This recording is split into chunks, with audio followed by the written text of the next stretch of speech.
تباہ کن اثرات پورے معاشرے کو کسی نہ کسی طور پر اپنی لپیٹ میں لے لیتے ہیں۔ جو کسی مومن کو نقصان پہنچائے یا اس کے ساتھ مکر اور دھوکہ بازی کرے وہ ملعون ہے۔ حضرت عمر فاروق رضی اللہ تعالیٰ عنہ نے غصے سے آپ کو گھورا اور کہا، اے خدا کے دشمن، تو گستاخی کر رہا ہے۔ خدا کی قسم، اگر رسول اللہ علیہ الصلوۃ والسلام کا ادب رکاوٹ نہ ہوتا، مانے نہ ہوتا، تو میں ابھی اپنی تلوار سے تیرا سر اڑا دیتا۔ پیارے آقا علیہ الصلوۃ والسلام بحیثیت تاجر صرف لین دین ہی نہیں کرتے تھے، بلکہ اپنے اعلیٰ اخلاق، انصاف، حلم اور حسن معاملہ سے لوگوں کے دل بھی جیت لیتے تھے۔ یہی وہ تجارتی کردار تھا جس نے ایک مخالف کو بھی اسلام کے دامن میں آنے پر مجبور کر دیا۔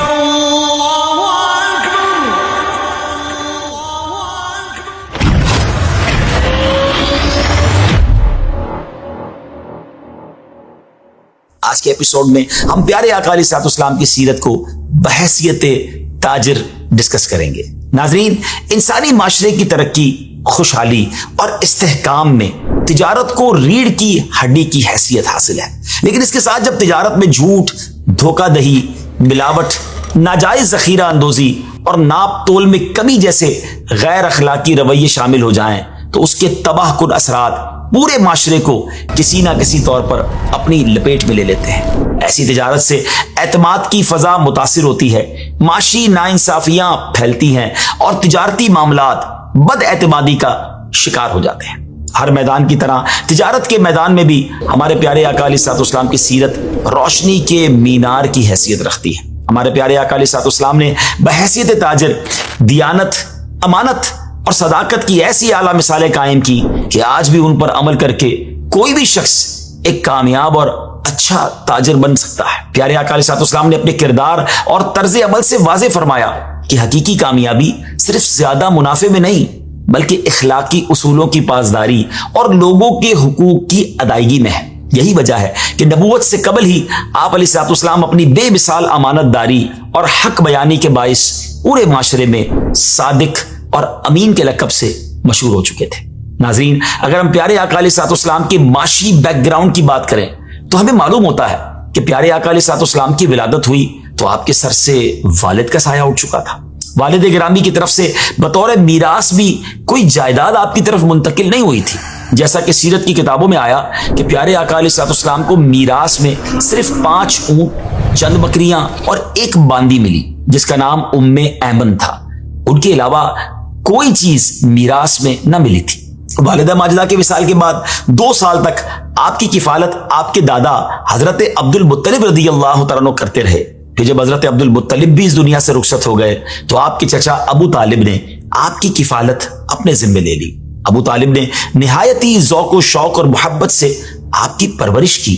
ناظرین، ہمارے پیارے آقا علیہ الصلوۃ والسلام بچپن سے ہی محنت و مشقت کر کے اپنی مدد آپ کے تحت ضروریات زندگی پورا کرنے کا ذہن رکھتے تھے۔ پیارے آقا علیہ الصلوۃ والسلام جب ابو طالب کے پاس تھے تو آپ محسوس کر رہے تھے کہ چچا کی فائنینشیل کنڈیشنز اچھی نہیں ہیں اور پھر آل و اولاد کی کثرت نے اس کمزوری کو مزید تکلیف دہ بنا دیا تھا۔ اس لیے نبی پاک علیہ الصلوۃ والسلام 9-10 سال کی عمر سے ہی کچھ نہ کچھ لوگوں کی بکریوں کے ریوڑ اجرت پر چلانے شروع کر دیے تاکہ اپنے چچا کا ہاتھ بٹا سکے۔ ناظرین، مکہ مکرمہ میں حصول معاش کے لیے عام طور پر بکریاں چرانا اور تجارت عام تھی۔ چنانچہ نبی کریم علیہ الصلوۃ والسلام نے اپنی معاشی زندگی کا آغاز بکریاں چرانے سے کیا۔ پھر بعد میں آپ نے تجارت کا پیشہ بھی اختیار کیا اور پیارے آقا علیہ الصلوۃ والسلام نے تجارتی سفر بھی کیے۔ آپ نے شام کی طرف 2 بار بزنس کے لیے ٹور کیے، پہلے اپنے چچا کے ساتھ، اور اسی سفر میں بحیرہ راہب والا مشہور واقعہ بھی پیش آیا جس کے کہنے پر آپ کے چچا نے آپ کی حفاظت کی خاطر آپ کو مکہ مکرمہ واپس بھیج دی۔ اور شام کی طرف دوسرا سفر آپ صلی اللہ تعالی علیہ وسلم نے حضرت خدیجۃ الکبریٰ رضی اللہ تعالیٰ عنہ کے تجارتی مال کے ساتھ کیا۔ اس سفر میں آپ بطور تاجر شریک ہوئے تھے۔ آپ نے ملک شام میں قیام فرمایا، یہاں تک کہ حضرت خدیجہ رضی اللہ تعالیٰ عنہ کا سارا سامان تجارت جو آپ مکے سے ساتھ لائے تھے وہ اچھے داموں میں سیل کر دیا اور اسی سے حاصل ہونے والی قیمت سے شام کی چیزیں اور ویسٹرن کنٹریز سے امپورٹ کی ہوئی چیزیں آپ نے خرید لی، جنہیں لے کر آپ مکہ پاک تشریف لائے اور اس سفر میں پیارے آقا علیہ الصلوۃ والسلام کو دگنا پروفٹ ہوا، ڈبل پروفٹ ہو گیا۔ جو ایکسپیکٹیشن سے بھی زیادہ تھا، اور یہ نتیجہ تھا کہ تجارت میں آپ کی امانت و دیانت اور ان اصولوں کا جن پر آپ کوئی کمپرومائز نہیں کرتے تھے، اور اسی سفر میں میسرہ حضرت خدیجہ رضی اللہ تعالیٰ کے غلام نے نبی پاک علیہ السلام کی امانت و دیانت داری، سیرت کی اچھائیاں، کردار کی بلندی، اپنے ساتھیوں کے ساتھ اس نے سلوک اور جو غیر معمولی باتیں آبزرو کی تھی وہ ساری آپ حضرت خدیجہ رضی اللہ تعالیٰ کو بتائیں، جن سے متاثر ہو کر آپ نے پیارے آقا علیہ السلام کی بارگاہ میں نکاح کا پیغام بھجوایا۔ پیارے آقا علیہ السلام نے حضرت خدیجہ رضی اللہ تعالیٰ کی وجہ سے جو تجارتی سفر کیے ان میں 2 سفر یمن کی طرف بھی تھے، جس پہ حضرت خدیجہ نے آپ کو جرش جو یمن کا علاقہ تھا اس کی طرف بھیجا۔ ناظرین، ہمارے پیارے آقا علیہ السلام اپنی عمر مبارک کے 25ویں سال تک تجارتی اسفار و معاملات میں اپنے اصولوں، اخلاق، حق گوئی، حسن معاملہ اور صدق و دیانت کی وجہ سے اتنے مشہور ہو چکے تھے کہ خلق خدا میں آپ صادق و امین کے لقب سے مشہور ہو گئے تھے۔ لوگ کھلے اعتماد کے ساتھ آپ کے پاس بے دھڑک اپنی امانتیں رکھواتے۔ اگر ہم سیرت کی کتابوں کا مطالعہ کرتے ہیں تو چند اصول ہمارے سامنے آتے ہیں جن کا آپ علیہ السلام دوران تجارت بہت زیادہ خیال رکھتے تھے۔ پہلا اصول، لڑائی جھگڑے سے پرہیز کرنا۔ تجارتی معاملات کی کامیابی کے لیے معاملات کی صفائی اور لڑائی جھگڑے سے پرہیز اہم ترین کردار ادا کرتا ہے، اور یہ صفت ہمارے پیارے آقا علیہ السلام میں بدرجائے اتم موجود تھی۔ چنانچہ حضرت قیس رضی اللہ عنہ فرماتے ہیں کہ پیارے آقا علیہ السلام زمانہ جاہلیت میں میرے شریک ہوتے تھے۔ آپ علیہ السلام شرکا میں سے بہترین شریک تھے، نہ لڑائی کرتے تھے اور نہ ہی جھگڑا کرتے تھے۔ دوسرا اہم اصول، بحث و تکرار سے اجتناب۔ پیارے آقا علیہ السلام کی اس خوبی کی گواہی زمانہ نبوت سے پہلے بھی دی جاتی تھی۔ حضرت عبداللہ بن صائب رضی اللہ عنہ فرماتے ہیں، میں نبی پاک کی خدمت اقدس میں حاضر ہوا تو آپ کے اصحاب آپ کے سامنے میری تعریف اور میرا تذکرہ کرنے لگے، تو نبی پاک نے ارشاد فرمایا، میں تمہاری نسبت ان سے زائد واقف ہوں۔ میں نے عرض کی، میرے ماں باپ آپ پر قربان، رسول پاک علیہ السلام آپ سچ فرماتے ہیں، آپ زمانہ جاہلیت میں میرے شریک ہوتے تھے، اور آپ کتنے بہترین شریک ہوتے تھے کہ نہ شور شرابہ، نہ بحث و تکرار کرتے تھے اور نہ ہی جھگڑا کرتے تھے۔ تیسرا اہم اصول، ایفائے وعدہ، یعنی پرامس کو پورا کرنا، وعدے کی پاسداری۔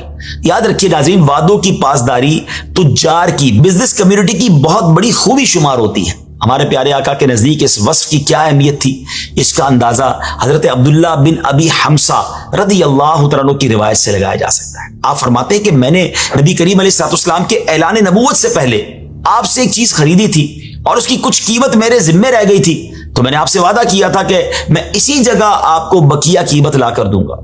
آپ فرماتے ہیں کہ جب میں اپنے مقام پر گیا تو اس بات کو بھول گیا، پھر مجھے 3 دن کے بعد یاد آیا کہ میں آپ علیہ السلام سے کیا کہہ کر آیا تھا۔ میں اس جگہ جب آیا رقم لے کر جہاں میں نے آنے کا وعدہ کیا تھا، تو آپ فرماتے ہیں جب میں وہاں پہنچا تو کیا دیکھتا ہوں کہ نبی پاک علیہ السلام اسی جگہ موجود ہیں جہاں سے آپ نے وہاں ٹھہرنے کا جو مجھ سے آپ نے فرمایا تھا۔ اور پھر کیا فرمایا، اے جوان، تو نے مجھے زحمت میں ڈال دیا، میں اس جگہ 3 دن سے تیرا انتظار کر رہا ہوں۔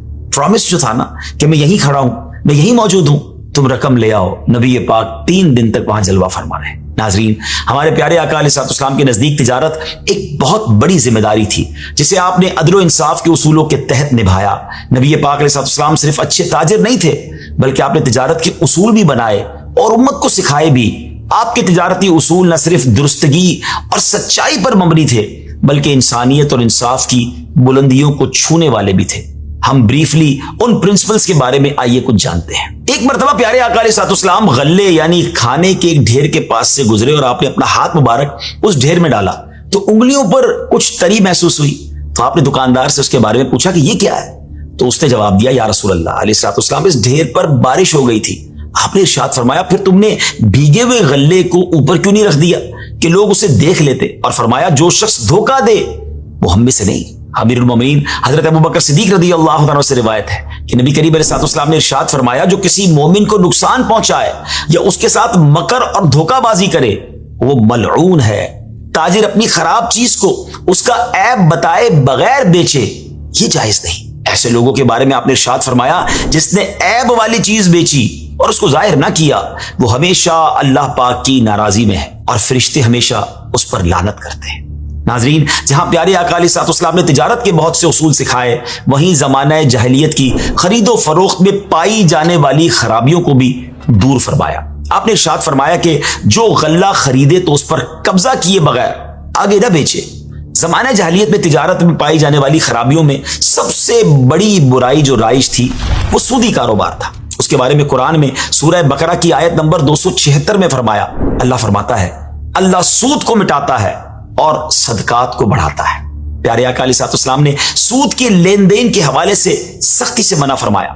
مسلم شریف کی حدیث میں ہے کہ نبی پاک علیہ السلام نے سود دینے والے، لینے والے، اس کے کاغذات تیار کرنے والے اور اس کے گواہوں پر لعنت فرمائی اور فرمایا کہ وہ سب کے سب گناہ میں برابر ہیں۔ پیارے آقا علیہ السلام کی حدیث مبارکہ ہے، خریدنے اور بیچنے والے اگر سچ بولیں اور معاملہ واضح کر دیں تو ان کی خرید و فروخت میں برکت ڈال دی جاتی ہے، اور اگر وہ دونوں کوئی بات چھپا لیں اور جھوٹ بولیں تو اس سے برکت اٹھا لی جاتی ہے۔ ایک اور مقام پر فرمایا، سچا اور دیانت دار تاجر جنت میں انبیاء، صدیقین اور شہداء کے ساتھ۔ یہ بھی آپ کا فرمان ہے کہ تمام کمائیوں میں زیادہ پاکیزہ ان تاجروں کی کمائی ہے کہ جب وہ بات کریں تو جھوٹ نہ بولیں، جب ان کے پاس امانت رکھی جائے تو خیانت نہ کریں، جب وعدہ کریں تو اس کا خلاف نہ کریں، اور جب کسی چیز کو خریدیں تو اس کی برائی نہ کریں، اور جب اپنی چیز بیچیں تو اس کی تعریف میں حد سے نہ بڑھیں، اور ان پر کسی کا مال ذمے ہو تو دینے میں ڈھیل نہ ڈالیں، اور جب ان کا مال کسی پر آتا ہو تو سختی نہ کریں۔ ناظرین، میں سمجھتا ہوں کہ یہ جو آخری حدیث میں نے بیان کی ہے نا، یہ سمجھ لیں کہ کاروبار کے سنہرے اصول ہیں، یعنی صرف اسی پر عمل کر لیا جائے تو شاندار کاروبار بھی ہو سکتا ہے، اور تاجر دنیا میں بھی کامیابی حاصل کر سکتا ہے اور آخرت میں بھی۔ اللہ پاک ہمیں پیارے آقا علیہ السلام کی سیرت مبارکہ کو اپناتے ہوئے تجارت کرنے کی توفیق عطا فرمائے۔ کیا شان ہے میرے آقا کی، جس موضوع پر بات کریں میرے آقا اس میں باکمال ہے، کیونکہ ایسا تجھے خالق نے طرح دار بنایا، یوسف کو تیرا طالب دیدار بنایا۔ سچ بات ہے، جیسے میرے سرکار ہے ایسا نہیں کوئی۔ اپنی دعاؤں میں یاد رکھیے گا، انشاءاللہ اگلے ایپیسوڈ میں پھر آپ سے ملاقات ہوگی۔ یہ جو سیریز ہم نے کی ہے اس کی ایک نیت یہ ہے کہ نبی پاک علیہ السلام سے محبت میں اضافہ ہو، آپ کی سیرت کے بارے میں ہم سب جانیں۔ تو پلیز اس ویب سیریز کو دیکھیں بھی، اپنی فیملی کو بھی دکھائیں، اور اپنے دوستوں کے ساتھ، دیگر اسلامی بھائیوں کے ساتھ اسے شیئر بھی کریں۔ اپنی دعاؤں میں بھی ہمیں یاد رکھیں۔ السلام علیکم۔